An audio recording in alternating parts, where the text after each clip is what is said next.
Hazırsansa keçək suallara. Mən 10 gündür diyetadayam. Çörəksiz yeməyə dözürəmsə, suallarına da cavab verərəm.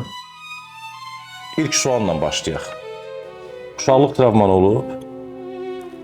Yo, hamısı böyüdükcə yığılıb. Niyə insanlara güvənməkdə bu qədər çətinlik çəkirsən? Mən insanlara güvənirəm.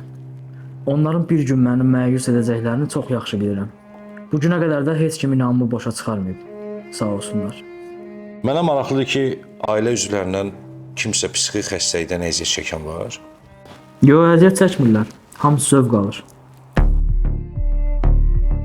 Bəs səncə xoşbəxt olmaq üçün nə çatmır? Cəhalət. Yəni demək istəyirsən ki, çox bilən bədbəxt olur. Həqiqəti görüb gülmək üçün gərək ağılsız olasan. Məsələn, bir dərdin oldu.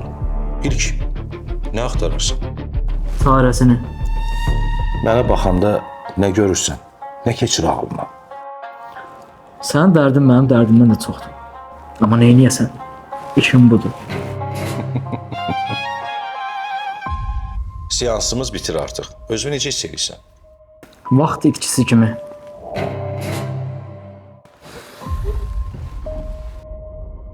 Hələ vaxtımıza bir neçə dəqiqə var. Sənin vaxtın var. Məndə yoxdur.